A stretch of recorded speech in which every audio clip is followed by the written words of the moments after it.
dianugerahkan oleh Allah Subhanahu wa taala dengan nikmat kebahagiaan hidup di dunia dan juga dengan nikmat kebahagiaan yang sebenar setelah mana kita kembali bertemu dengan Allah Subhanahu wa taala di akhirat kelak. Setiap orang mempunyai kampung halaman yang merupakan tempat dilahir dan dibesarkan tanpa mengira keadaannya susah ataupun senang, jauh ataupun dekat.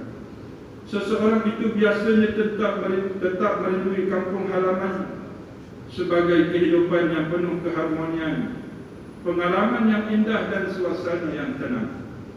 Sebelum balik kampung, seseorang itu akan membawa bekalan yang mencukupi dan memastikan segala keperluan yang tidak tertinggal.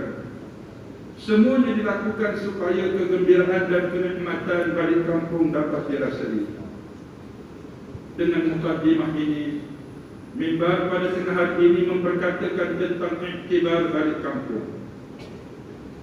Sidang jemaah yang dirahmati oleh Allah Subhanahu wa taala sekalian, sedar ataupun tidak bahawa kita berada di atas muka bumi Allah Ta'ala ini hanya menumpang sementara dan tidak kekal.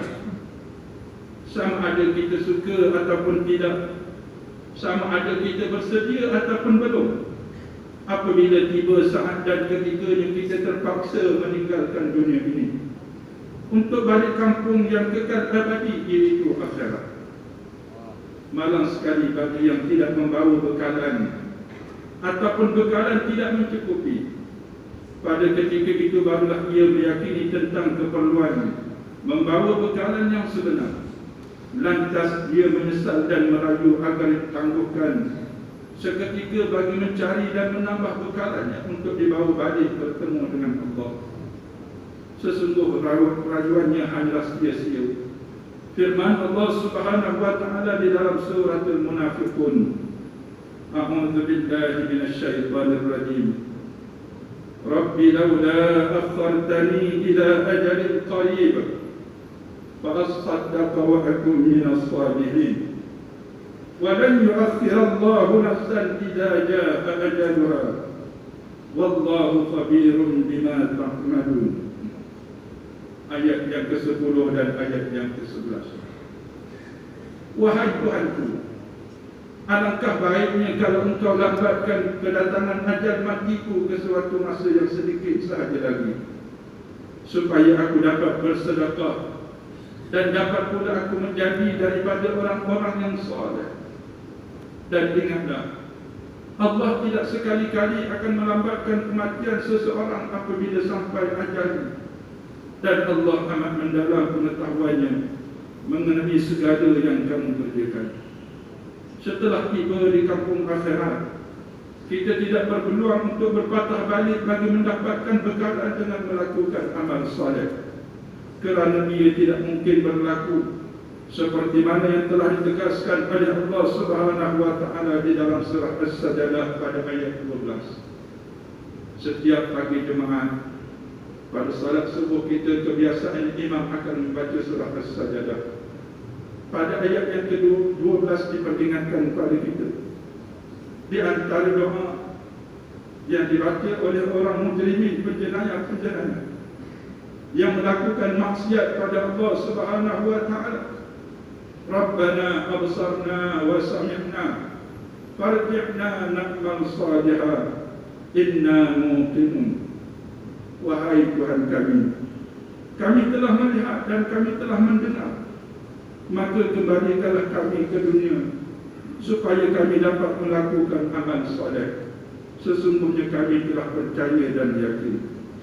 Muslimin sidang jemaah yang dirahmati oleh Allah, bagaimana dengan keperluan bekalan balik kampung yang kekal abadi di akhirat kelak? Berapa banyak bekalan yang dibawa dan adakah ianya mencukupi? Seandainya kurang, maka peluang yang dianugerahkan oleh Allah Subhanahu wa taala dengan nikmat kehidupan yang masih ada, maka tambahlah amal tersebut. Tetapi setelah ajal, peluang sudah tiada lagi. Ada juga yang kurang membawa bersamanya bebanan berupa dosa-dosa, yang menyebabkan kita diseksa dan diadab kerana keingkaran untuk mentaati perintah yang disuruh oleh Allah, serta pelanggaran terhadap sesuatu yang dilarang oleh Allah Subhanahu wa Ta'ala. Terdapat juga mereka yang membawa bekalan yang banyak kerana kuat mereka beramal melaksanakan perintah Allah, tetapi kemudian jatuh bankrupt. Bekalannya habis untuk membayar hutang, bahkan hutangnya semakin bertambah kerana terpaksa menanggung hutang orang lain. Ini disebabkan kerana semasa di dunia dahulu suka mengata, mengumpat dan mencaci orang lain. Hadis daripada Abu Hurairah radhiyallahu anhu bahawa suatu ketika Rasulullah SAW bertanya kepada para sahabat, "Atadruna man muslim?" Qalu al-muflisu fina man la dirham wa la mata'. Faqala inna al-muflisa min ummati ya'ti yawm al-qiyamah bi salatin wa siyamin wa zakah wa ya'ti qad syatama hadha wa qadhafa hadha wa akala mala hadha wa safaka dama hadha وضرب هذا فيعطى هذا من حسناته وهذا من حسناته فإن فنيت حسناته قبل أن يقضى ما عليه أخذ من خطاياهم فطرحت عليه ثم طرح في النار. Tahukah kamu sekalian, siapakah dia orang yang muflis, yang muflis itu bankrupt? Para sahabat menjawab, di kalangan kami muflis itu adalah seseorang yang tidak mempunyai dirham dan harta benda. Nabi SAW bersabda, orang yang muflis dalam kalangan umatku ialah seseorang yang kelak di hari kiamat. Ia datang lengkap dengan membawa pahala ibadah salatnya, membawa puasanya dan zakatnya. Namun dia juga membawa dosa berupa makian pada orang ini, menuduh yang ini, memakan harta orang ini, menumpahkan darah yang ini, serta memukul orang ini. Lalu diberikanlah kepada orang ini sebahagian pahala kebaikannya, dan juga kepada yang lain sebahagian pahala kebaikannya. Maka apabila segala kebaikannya sudah habis, sebelum semua dosanya dapat diselesaikan, maka diambil pula dosa-dosa mereka itu semua, lalu ditimpakan ke atas dirinya. Kemudian dia dilemparkan ke dalam neraka. Riwayat Muslim. Hadirin sekalian jemaah yang dirahmati oleh Allah, dunia ibarat tempat bercocok tanam, akhiratlah tempat memetik hasilnya. Oleh itu pergunakanlah peluang yang ada yang dianugerahkan oleh Allah Subhanahu wa Ta'ala ini dengan melakukan amalan kebaikan untuk dijadikan bekalan. Ingatlah, sebaik-baik bekalan ialah takwa kepada Allah dengan mengerjakan segala suruhannya dan meninggalkan segala larangannya. Firman Allah Subhanahu wa Ta'ala di dalam surah Al-Baqarah ayat 197. A'udzu billahi minasyaitonir rajim.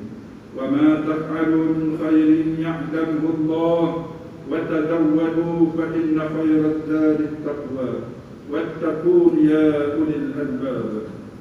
Dan apa jua kebaikan yang kamu kerjakan adalah diketahui oleh Allah. Dan hendaklah kamu membawa bekal dengan secukupnya, kerana sesungguhnya sebaik-baik bekalan itu ialah takwa. Dan bertakwalah kepadaku, wahai orang yang berakal. Sesungguhnya amalan kita akan menjadi teman setia setelah mana kita mati, yang akan menjadi bekalan di akhirat kelak.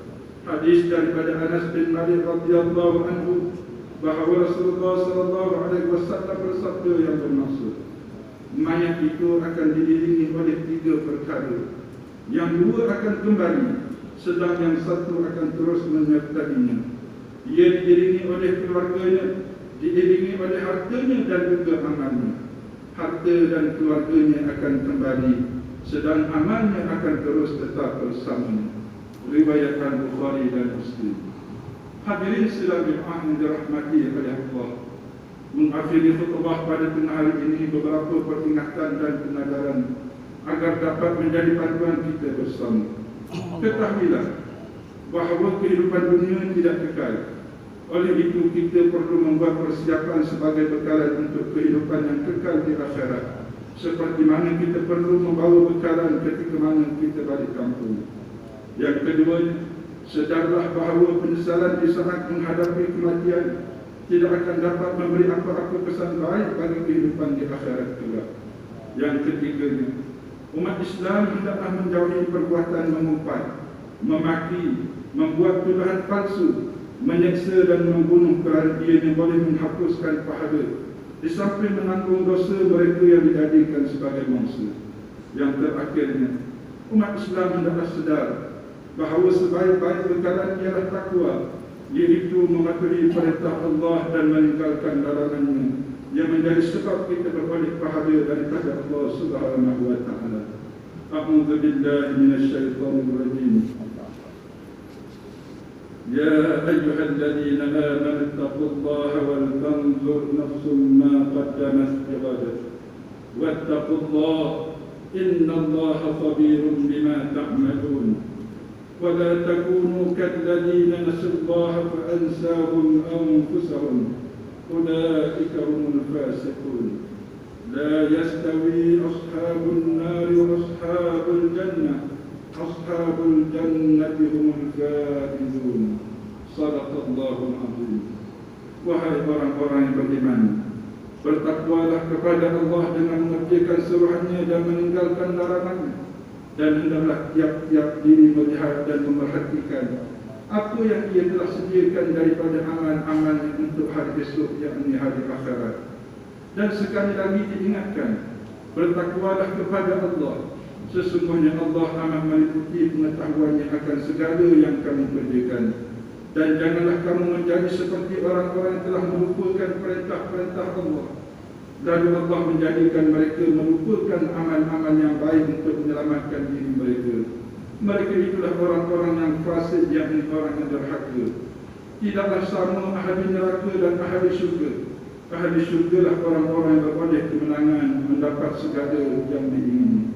Suratul Hasyr ayat 18 hingga 20. Barakallahu li wa lakum fil Qur'anil azim, wa naf'ani wa iyyakum bima fihi min al-ayati wa dhikril hakim, wa taqabbal minni wa minkum tilawatahu innahu huwas sami'ul alim. Aqulu qawli hadha wa astaghfirullahal azim li wa lakum wa lisa'iril muslimin wal muslimat fastaghfiruhu innahu huwal ghafurur rahim.